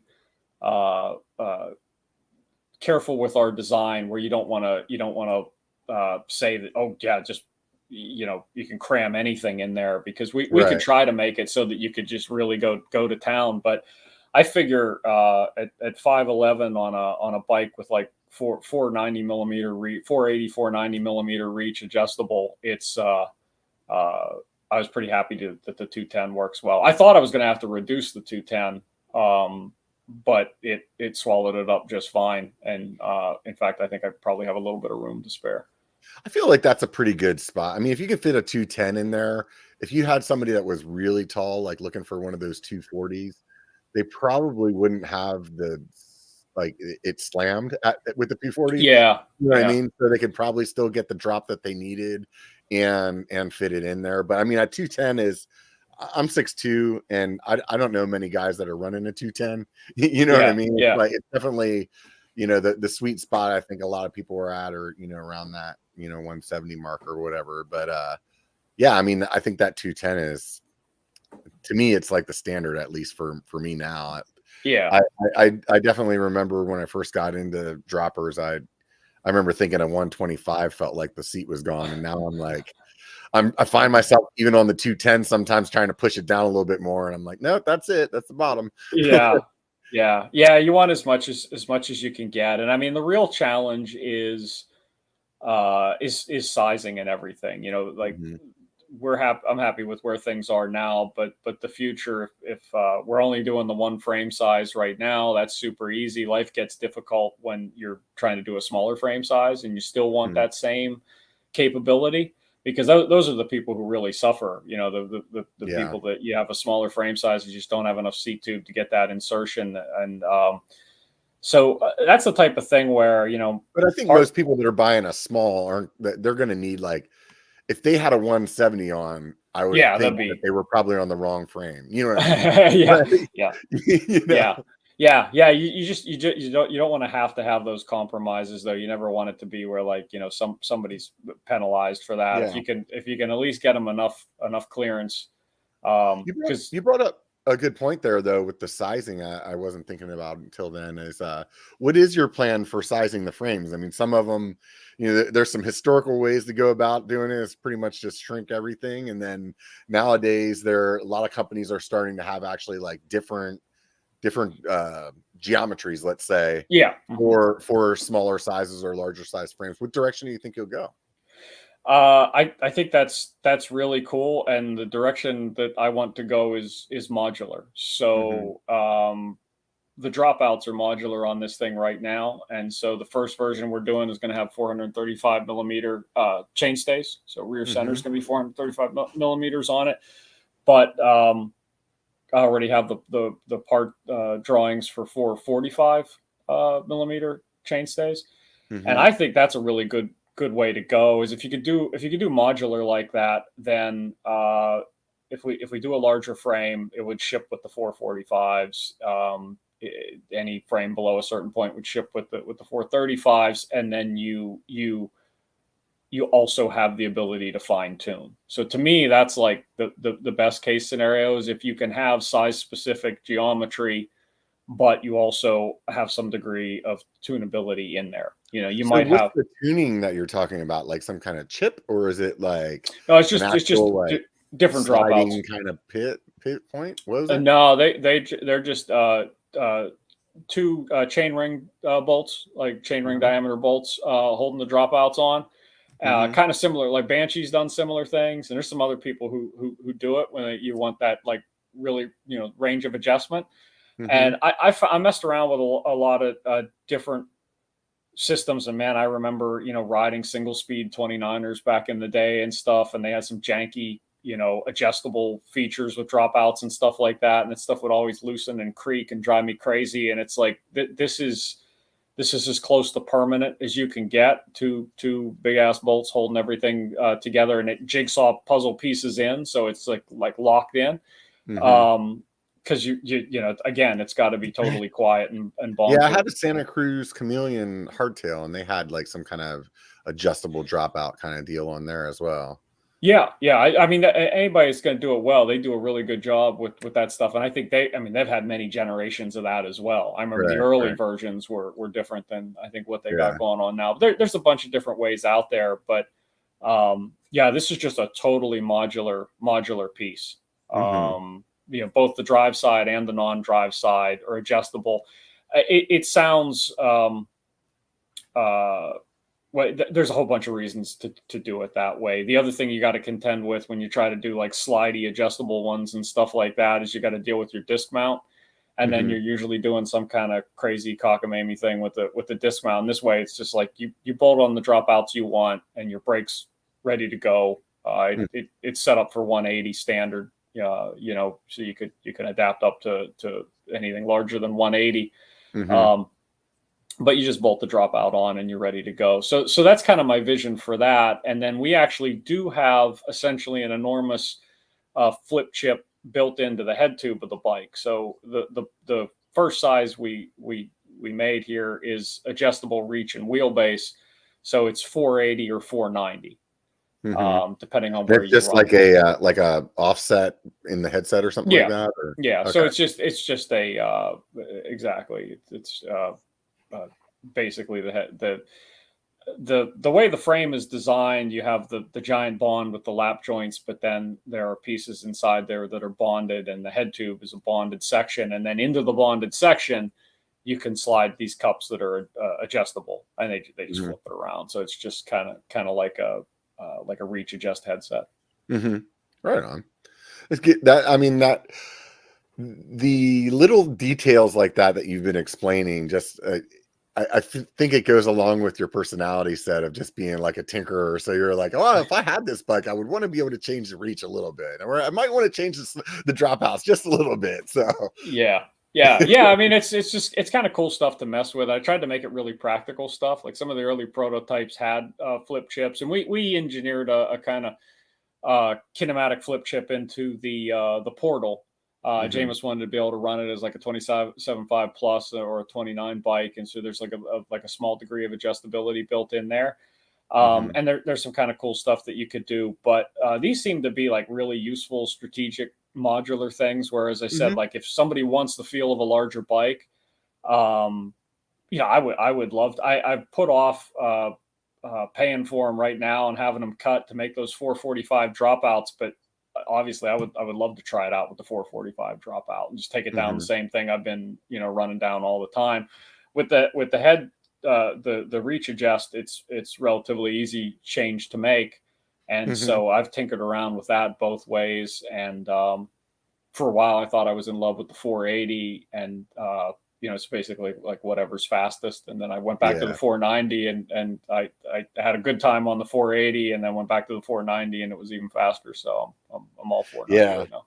I always have a hard time with that stuff. Like, I feel like it has to like really like hit me in the face for me to really see the difference. Like sometimes, well, we all, I mean, honestly, none of us really know what the hell we're doing, and that's okay. Like none of us are Finn Isles out there, and the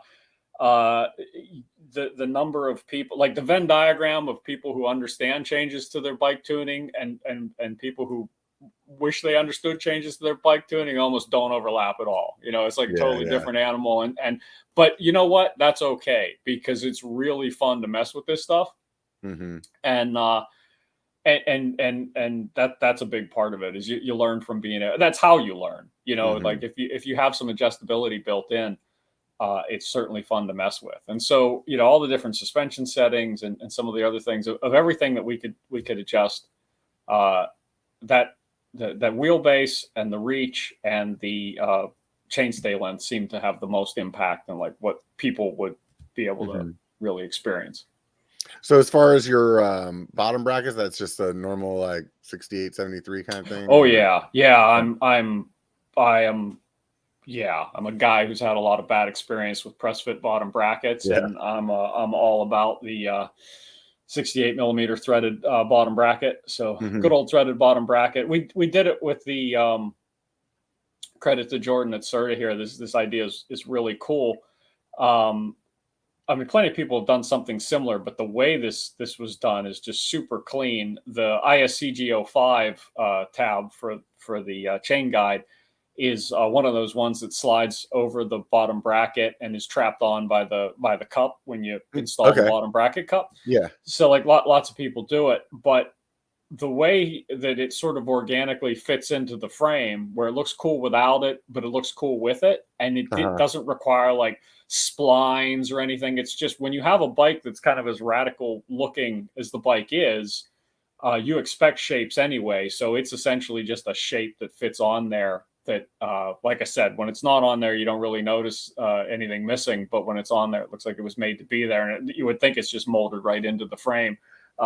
So it's really cool. But yeah, 68 bottom bracket, standard BSA threaded bottom bracket.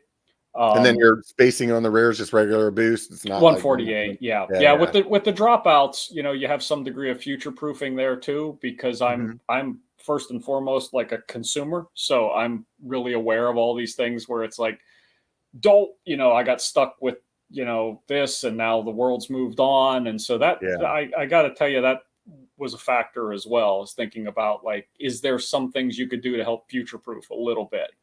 Where if something, if Super Boost takes over the world, then you're not completely defenseless. You might be able to adapt a little bit or something like that. And then, of course, we're using the SRAM UDH, so the universal derailleur hanger. Out back. Right on. You said earlier that you said we're never going to make a ton of these. So your plan is to stay boutique. Like what kind of like annual numbers do you think that is? Oh, it would be the way the business is built and how lean we can run and everything. I'd be a super happy guy at a couple hundred units a year would be super cool.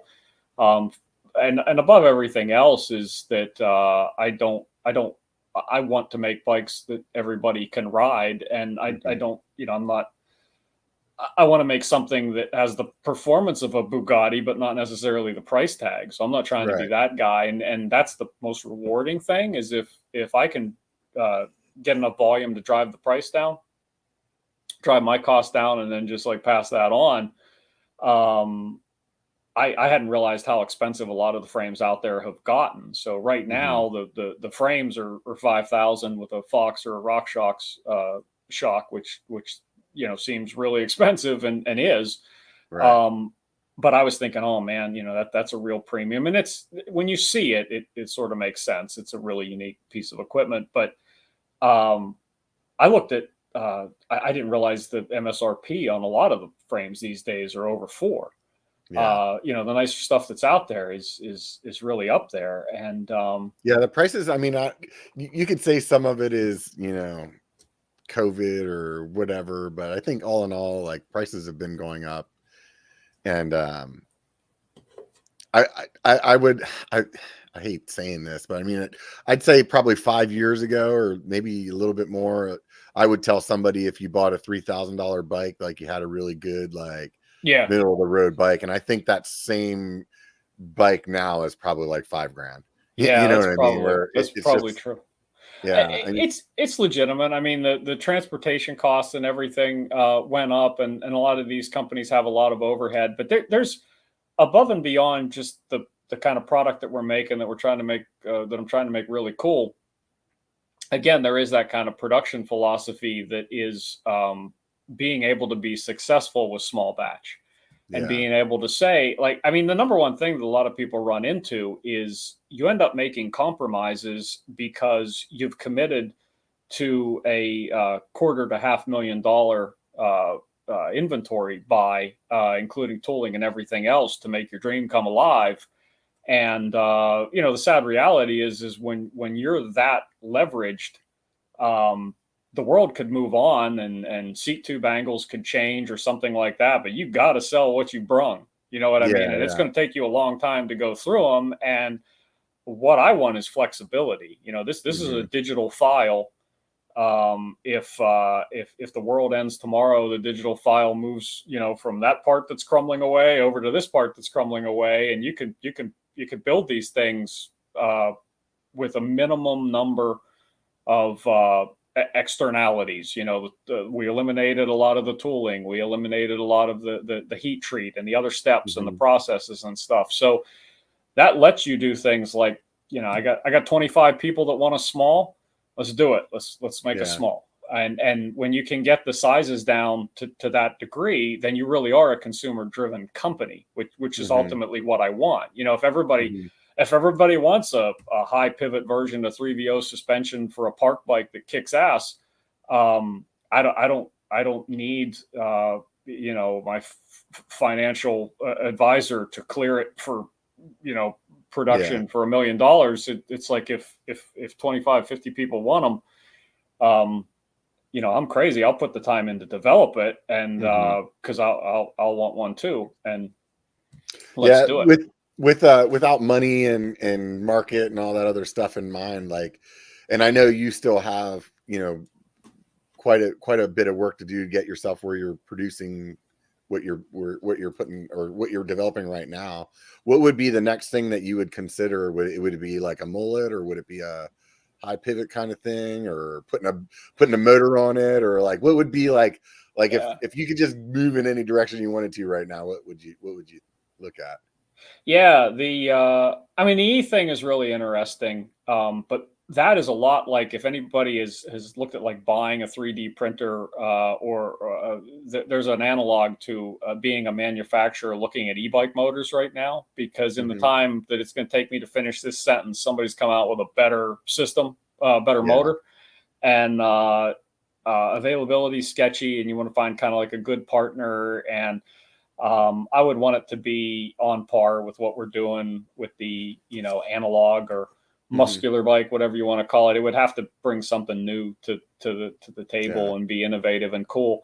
That's certainly interesting. Gearboxes are interesting. The super groovy unholy union of those two is super interesting. Somebody doing. I really think, I just had this conversation the other day with somebody. I really think that e-bike and the gearbox is where you're finally going to see the derailleur disappear, because it just makes, like, you're not going to be concerned about the weight as much, and you're then like just adding more of that like weight to the middle lowest part of the bike, and which is not a bad place to have it. And like, and you can get rid of derailleur. Like, to me, is the most, like if you're an alien, you landed on Earth, and you looked at the bike, you'd be like, why is like the most important part of the drivetrain hanging down close to the rocks that we're riding through? Yeah, Like, yeah, exactly. And the I think that's really interesting. And Honda's venture into downhill racing, you'll remember the bike back in the day, the gearbox bike, and all the amazing stuff that happened there. There's no mistake that the finish looks kind of similar to that on what I'm doing. And really, I'm all about that. Not really tying myself to any conventions. The way we're making the bikes lets us really explore a lot of different things. So I want to be unencumbered by limitations where normally somebody would say, well, we ordered 250,000 motor mounts, so we're committed to this. We got to do this. We got to do that. I'm all about an agile platform, and we have an agile platform. I would think that the way that your bike is designed, even though it's designed for like CNC, that you could turn those parts into carbon pretty easily. Yeah. It's actually in some ways more like a carbon frame than it is a traditional welded aluminum frame with extruded tubes and stuff, because the cool thing about the CNC, at least the way we're doing it, is you can control the wall thicknesses in certain areas and everything. And that's kind of similar to the layup processes you would do with a carbon bike, where it's like you need the aluminum to be, you need the wall to be a little thicker here. Well, ours is, you can do that. And you need extra reinforcement here. We did that because so you could like stiffen it up down by the bottom bracket or whatever, where you want it to be a little bit like less flexy, and then put the flex in where you want it. You have a lot of that same kind of control. So in some ways, it shares some traits with the carbon frames that way. And I'm not anti carbon frame at all. I love the look of the CNC machine frame, and I'm really drawn to it, and I love that. I wouldn't rule anything out. I mean, to me, the key thing would be if there is a way to bring the suspension technology and kind of my particular aesthetic, what I think looks good in a bicycle, to a wider range of riders. I'm there. So if there was like a lower cost version that we could do someday, and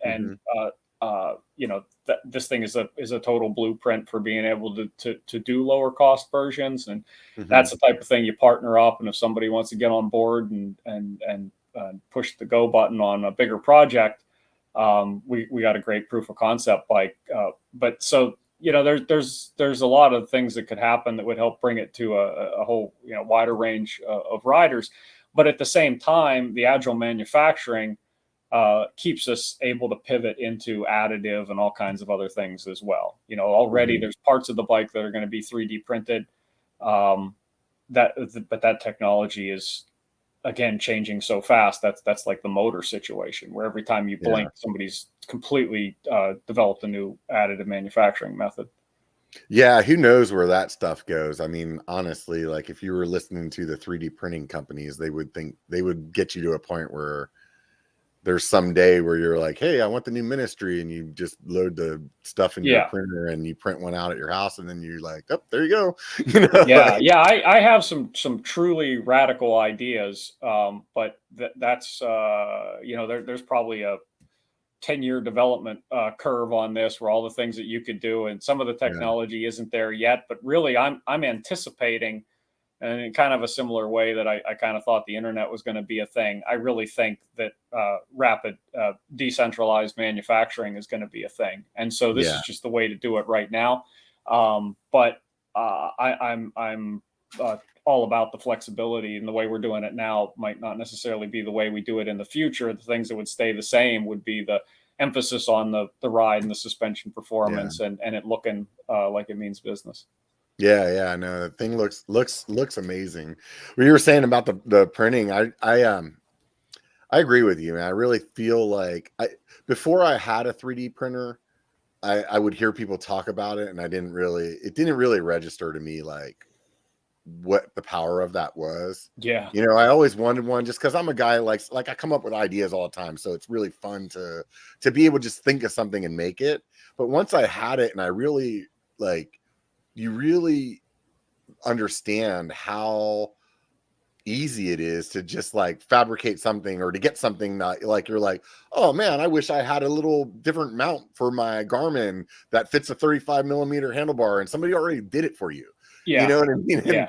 And you might not even have to pay for it. I mean, and someday I would imagine everybody's going to be monetized on all of that stuff, but it's like the ease of just being able to walk over and hit print and then have something that you didn't have, 2 hours or 3 hours before. I mean, I'm sure in the future that stuff's gonna like come out in like seconds compared to what it is now. And that's a really different world to live in when you really start thinking about all of the things that like all the different things you can have. Like you break your phone case and you just print a new one, or like there's so many like little like pieces and parts in your car that could be just like pooped right out, and it really like definitely makes you think about the world in a different place compared to today when you think about that technology. So manufacturing in general has become a little more democratized, and it's gotten a little easier, and not just with additive. I mean, even with the CNC machining and stuff, you can go online to prototype hubs and Xometry and some of these different places, and you can, if you can doodle it up and pass the basic parameters, you can have it in your hand. And that's super true of additive, but it's also true even of CNC machining things. And that's opened up a whole lot of capabilities. I know a lot of frame builders that have 3D printers, even if they just have plastic ones for testing things and everything. Yeah. And it lets you do so much. I did that back when before the family cats tagged up and destroyed my 3D printer that I used to have in the office here next to me. The early linkages for the first generation of the bike were all 3D printed. And you could, get yourself some nylon and 3D print a strong enough structural part where you could mock it up, test your clearances and everything. And I mean, I pressed bearings into them. I went out and I thought, you know what, I'm feeling good enough about this where, I'm going to get on this bike. And then I snapped the hell out of everything, but it was fun while it lasted. Yeah. You have a buddy that paints prints for one of the major bike manufacturers, and they actually had to start putting signs on them when they had them in the office, like do not sit on this because it looks like a bike, and people would walk up and go sit on it and they'd be like, this thing's held together with super glue, and it's like PLA, that like was not durable. That was supposed to go to Eurobike, buddy. Now you need to make one. You need to make one yourself tonight. I hear you. Yeah, they do. They look really good, and particularly with the carbon frames. I mean, there's not really that much difference between a thermoplastic stereolith kind of print and a finished carbon frame. I'll bet that's happened multiple times where somebody's so it's interesting though. I mean, it's definitely it's cool to be able to do that, and see things. And I think also as a person that's trying to design, being able to have the flexibility to have it in your hand and actually see it work. Like sometimes things look beautiful on a CAD program, and once they're in your hand, you're like, oh, that's not going to work. No, the functionality is super critical. When I mentioned cable routing before, I know how much work Jameis has put in to the cable routing on the bike and the work that we've done, and to be able to even 3D print a section of the bike just to be able to have an actual mechanical physical characteristic and route a cable through it and see how it behaves and stuff like that. You don't even have to print a complete entire bike to learn a lot. You can print little sections and gather so much data that is just really hard to simulate otherwise. It's just incredible. And then with the kind of parametric adjustments and stuff, we're going to enter kind of a new age of customization and manufacturing. And that's really kind of my goal is to be in early with a version of that's definitely going to be built to evolve. So you got these new bikes showing up. You're thinking you're going to be walking around with one of them at Sea Otter. What are you excited about in 2023? Oh, actually, having just the physical presence. If we could have this thing reach the point where I'm putting in an actual order, beyond I take care of everybody who's pre-ordered, and there's demand after that. And then there's enough interest in a smaller size. Getting to design more stuff is what motivates me. So to be able to work on the next version, that would be phenomenal, and have that level of interest where you can, as I mentioned before, you don't need to be able to demonstrate 100,000 orders to be able to make something. You can really focus on making small groups of people really, really happy and excited about the product. That's what does it for me. So to see acceptance, if we make it across the finish line, and it could be a multi-year thing, but if we make real progress in 23, we take care of all the registered pre-orders, and we open it up a little bit, and we look at ways to keep improving it and lower costs as we go, and see what the capabilities are. These first ones I bought at the absolute peak of the aluminum market. 7075 aluminum is not inexpensive as a material, and I don't think I could have timed it any worse. I think it was like 100-year highs or something like that of what aluminum is. So again, the agility is what matters to me, the ability to design and move quick, and that'll take many forms. But yeah, new sizes, new travel lengths, adjustability. I'm just going to assume that the size right now is basically a large by the height that you told me you were.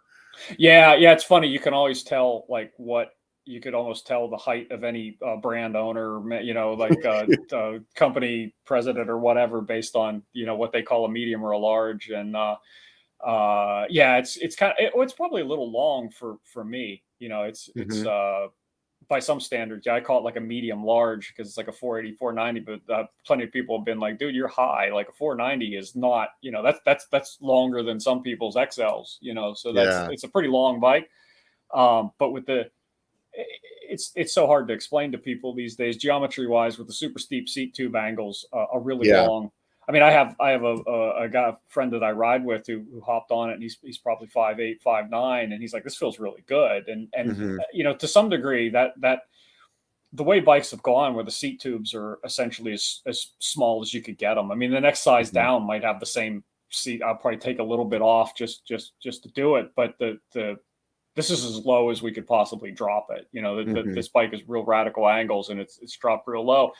So you're really just, it's pretty comfortable to somebody who's even shorter. You're just really playing with the reach. Yeah, no, it's if I was to explain it to somebody that's listening and hasn't had a break in traffic or something like that to go look at it, it's kind of like the DeLorean of bike. It's got that, just that super clean lines and nice and square edged kind of lines that I would like. Maybe a little bit reminds me of the Eminent bike as well. There's similar in that aspect, but no, it's definitely a beautiful looking bike. So I'm excited to see it walking around Sea Otter. So yeah, hopefully that'll be the next step, as more people get to check them out, get more people able to ride them, see what they think. I'd love to have little zones where people could check them out, different places around the world, just, pop in and test ride. I got a lot of big ideas for helping people be able to find them to ride. And we'll see how it goes, and just kind of working on enjoying the process. Right on, man. Well, it's been a really good time sitting down and chatting with you. I appreciate that you were able to make it work. And I'm, like I said a second ago, definitely stoked to take a look at it in person. And gotta get you seeing one, and we'll stay in touch on it. And hopefully, as more of them get out there, more people will be able to see them. Hopefully, maybe I can make my way up to the PNW there, and we can throw a leg over one or something like that. Oh, that would be cool. Yeah. This is give it a little bit of time. This is not our prime time of year. I try to go up to Bend every year. I got a buddy that lives there. The guy that runs 321 Hubs. Oh, Jake. Yeah. And so I always go up and ride with him. So it wouldn't be that hard to get over to Portland either. So. Oh, let's do that. I'll meet you in Bend. I look for excuse to get out there. That'd be cool. It'd be good to see Jake, and that would be awesome. Yeah. He's a riot. I always have a good time with that guy. So nonetheless, I always like to ask, do you watch much YouTube? Not a ton these days. I'm pretty much, if I'm in front of the computer, it's usually involved with the bike. So, Yeah. but yeah, I mean, some. I always ask people what channels they like watching. Just doesn't necessarily have to be a bike thing. Sometimes, man, people have something that they've been watching that's just super interesting, and it's a fun question that has nothing to do with anything at the end of the show. So I'm kind of I'm sort of all bike. I nerd out on a lot of weird kind of business podcasts and stuff like that. So I'm checking out a bunch of stuff that's related to all sorts of weird, like additive and some of the other stuff that's out there. So I'm pretty nerdy when it comes to that stuff. In terms of entertainment, I'm probably Spotifying in the background some obscure weird ambient doom metal or something strange, like truly bizarre, that going on in the background. But yeah, usually I'm typing something, so it's hard to I'm not watching that much these days. No, that's rad, man.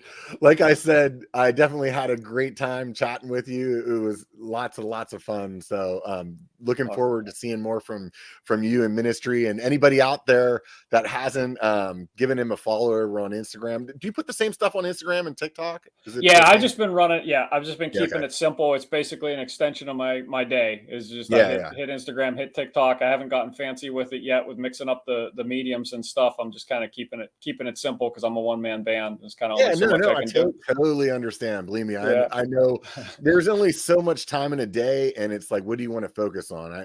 I saw you had a Facebook page set up, but it seems like most of your content is Instagram or TikTok. So I just want to make sure that letting people know, go check them out, ministrycycles.com, or look up Ministry Cycles on Instagram or TikTok. And, it's just at Ministry Cycles everywhere. And so easy to find. I really, really appreciate the time, and appreciate you having me on. Definitely stay in touch. I feel like the big news is probably yet to come. We'll see what we can do with it. Yeah. Well, give me a second to wrap this up, and definitely want to chat with you for a second afterwards. But nonetheless, everybody out there, like I said, give him a follow. And if you're on Instagram, giving him a follow, you might as well swing by the biker page as well and give me a little hit there as well. I appreciate all of you guys out there. Like I said at the beginning of the show, Happy New Year to all. I want you guys all to have a great year. So here we are, off to a pretty good start with a really, really rad company. So anybody out there that's been thinking about helping out the channel and maybe helping with a little bit of support, swing by Patreon and just give it a look. Maybe it's for you, maybe it's not. Either way, there's one thing that's for free, and it only takes a bike to be a biker. So get out and be one. Nice.